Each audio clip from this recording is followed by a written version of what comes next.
So tell me, what is this film truly about for you, and what does it say about our society? Is it kind of a cautionary tale? It can be.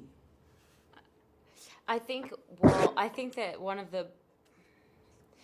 the best sort of takeaways would be to like, um, maybe that like childhood trauma can affect one's life like throughout it, and no amount of like numbing or working or being perfect or whatever is actually gonna like get rid of it completely. And that like I hope that it encourages people to be more open about like hard things that have happened to them, so as to destigmatize it as like someone's fault or responsibility if they're having like mental issues or anything like that. That would be cool.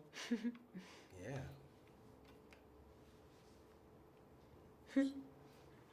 What else? So uh, there's a notion of the jump scare, right? How does a jump scare work, and describe what it is?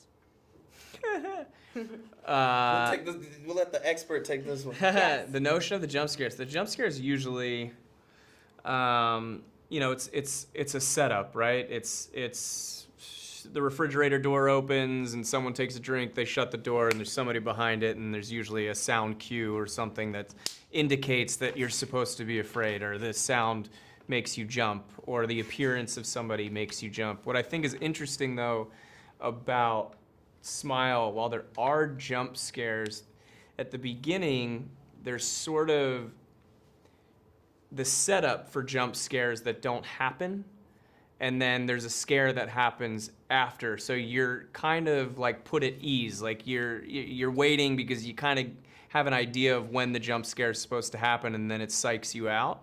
So you let your guard down, and then shortly after it hits you. And I think Smile does a really good job of keeping you on your toes, where while it does still have some jump scares, it doesn't do them in a completely typical fashion. Okay. What's a good jump scare for you, and why? And what is your favorite jump scare in any movie, and why? Ooh, Oh my goodness. what's a good jump scare? What's a good jump scare? What's my favorite? I can't remember something specifically. Yeah. Wait, there was like the Shining one was classic. We're the worst. Sorry, this is hard. Like That's on hard. the spot, really that's hard. tough. Yeah, that's a tough one. House of Wax. Yo, I love that movie. So I also love Jennifer's Body. Okay. Jennifer's Body's good. Body? I can't remember one specifically. Right. I know. I'm having a hard time. Oh, you know remembering what? one, too. Actually, like in The Ring, the first time that they show that face that's like, Ugh. you know what I'm talking about? Yes. That's like this. That was like a very disturbing image. I will never forget it. I think the jump scares that get me the most are the ones that don't have sound attached. When they do like the shrieking noise, then the noise almost is the thing that scares me more so than the visual. Yeah. But visuals have more of an impact on me. So if I get a visual without a noise that sort of dilutes the scare, then I think those are the more scarier jumps for me personally. Taking off the top of a cat food can. Woo! If you're really anxious, that can be gnarly. Yeah, I can't think of a jump scare. I'm sorry. Now that I'm Boom. on the spot. Yeah, right. There you go. So is there someone out there whose smile like truly scares you? Like a real person, when they smile, you have a little jump scare. I love And Willem why? Dafoe. Yeah, he's got a I great love face. Willem Dafoe's smile. All I around think when great he face. wants to turn that on, it's so good. When he wants to give a scary smile, I think Willem Dafoe's the man. That's exactly what Parker said. Is it? Yeah. Like, who That's else? Who's gonna crazy. beat Willem Dafoe in that? You can't. That guy's one of a kind. That dude's smile. It's so It's good. sort of like the way his face kind of just like crumples up. It looks like Nightmare Before Christmas or something. It's so good. Yeah. He's got the best face. Best. All right. Do you see a change since we don't wear masks anymore? Do you see people smile as much as before? I see smiles, You know, or like people smile with their eyes. People depend a lot less on like their mouths in order to express something. They're very expressive with their eyes now.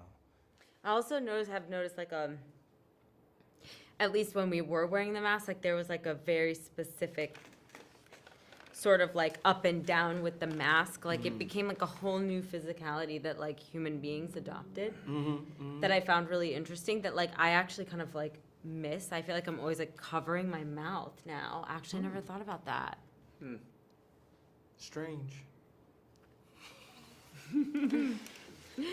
No save. Yeah, I don't know. Yeah, I don't know either. In what shape are human relationships today, especially after the pandemic, the masks? They're fragile. Yeah. They're pretty fragile. I mean, they're kind of always fragile. There's always something that keeps, you know, human interaction against the ropes, per se. But in this case, it's very fragile. We've been isolated for a while, so we're almost learning how to just be normal around other people again. Yeah, like I think like total strangers can hold some sort of like a threat. You know what I mean? In this weird way of like illness and like I don't know. I was like so sort of like into going into community spaces like even with like sick people, like physically ill people, like working in hospitals and like emergency rooms and stuff like that. And I'm like, I had to be in the emergency room the other night, and it was like I really didn't like how sort of afraid I was. It was like, God, just like, I know I always used to take care of sick friends and stuff like that. I don't know. It just feels like we've been robbed of this like lack of fear, maybe.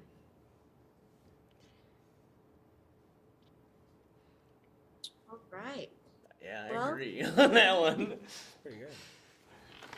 All right. Well, thank you so much. And, Cool. Thank you. I'm gonna watch that film one more time. Yeah, do it. Have a good one. Bye. Thank you.